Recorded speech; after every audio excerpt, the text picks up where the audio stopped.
Hello, Romain Mader. Hello. Thank you for this conversation. So you are a Swiss photographer, artist. You studied in ECAL in Lausanne and in Zurich for your master. You are currently in Zurich? Yeah, thank you for having me. So yeah, I studied photography in ECAL in Lausanne, and then I had some experiences in the world, and then I went to Zurich to make a master that I finished 2 years ago in fine arts. In fine art, yeah. Right. Yeah, so I would say I'm an artist, and I use photography, but other mediums too, but mostly photography. And did you spend the confinement in Zurich? Yeah, in the flat, in my apartment. In your apartment? Yes. Was it a creative period? Well,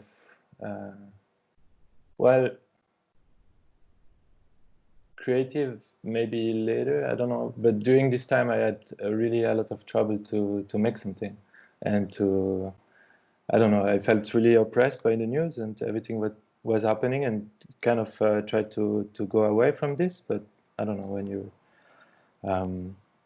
in a closed space like this, and I don't know, I couldn't really make something interesting, I think, for now, maybe, but probably it will influence my work and for sure a lot of other people's works too in the future. Yeah, because you have your atelier close to your flat? Yeah. Or is it your flat, or your atelier is your flat?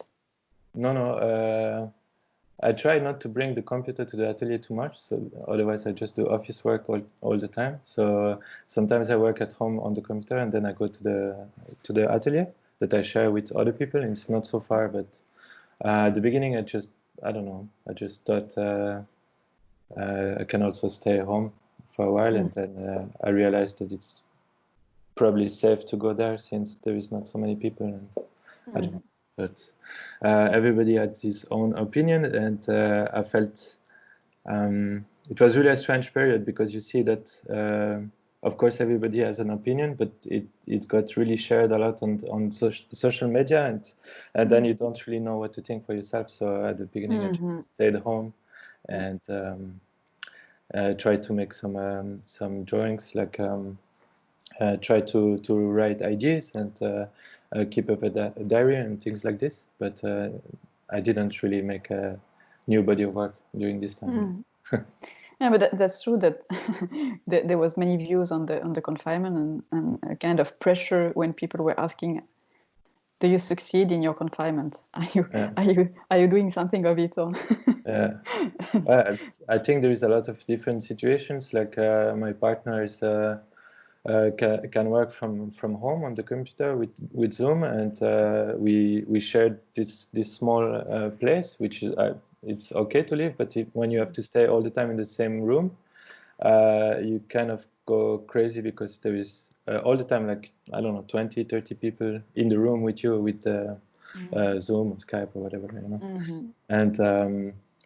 And for me, for example, I just lost all my jobs, and so it was I thought it will happen anyway, that I didn't have so much hope to get help or anything, but yeah, everything got cancelled for me, so I actually didn't have much to do apart working on myself or trying to get new ideas, so I did that. So you said, what are you, just right now, what are you working on your personal projects? So since ever, I always used myself in some pictures, not all of them, but I use myself a lot as a character to tell stories that I write, like fictions. So, for example, the work that is exhibited in Photo Basel on the online gallery is called Moi avec des filles, where I went to the Geneva car show, and I kind of mimicked what I saw going there before as a visitor, that men just take picture of the women in front of the cars, which is I'm sorry, maybe, do you hear this sound, or? A little, but it's not so disturbing. I just come quickly. I close the window, sorry. Yeah.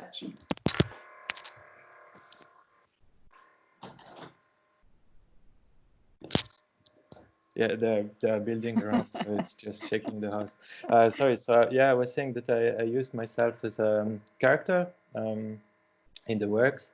And in this series, in the Geneva Car Show, I just use this cliche that men, I don't know, or car brands or a lot of different brands use the female body to sell things. You know, it's not only cars, but in this example, yeah, I just kind of embodied what I saw, like those men just taking picture with the woman selling the cars, because they, I don't know, in my head maybe it's like an one of the first works, so maybe it feels naive or something, but I really thought it's when you see the cars, the advertisements company probably think that you imagine yourself having the car, and then maybe you can have also a beautiful woman or something with you. So I decided to kind of copy what I saw.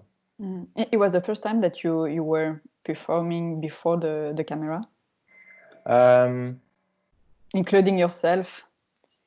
I think it's the one of the first time I did it more seriously or something.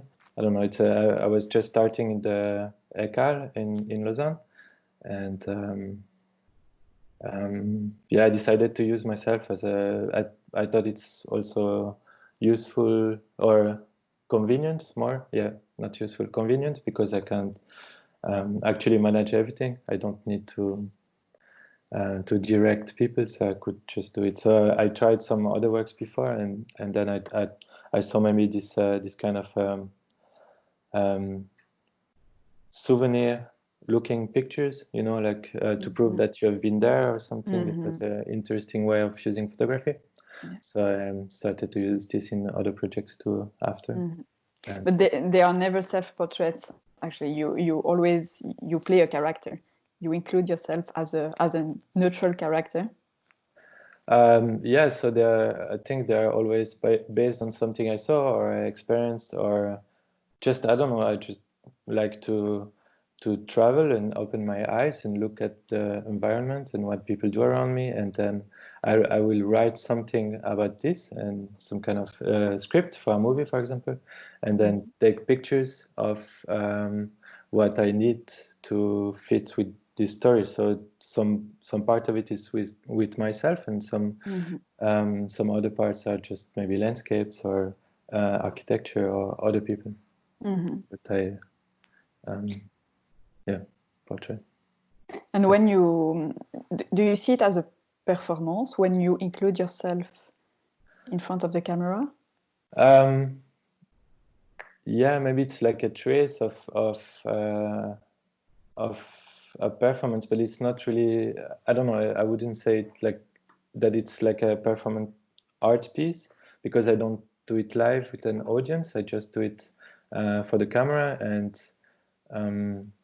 with the camera you can just exclude what you don't need to be on there. You know, if you do a live performance, there is also the audience that is part of it, I think, and the environment, and you don't decide what people look at precisely, or maybe you can be really precise in your performance, but there is still other things that go around it. So I think with the medium of photography or videos, I can be more focused and really select what I want the audience to see. But yeah, just use myself, if you want, as an object in those images, to pass a message. Exactly. So cool. We're really looking forward to seeing again your images in Galerie 19 booth, and thank you so much for thank you for your time, and bye bye. Bye bye.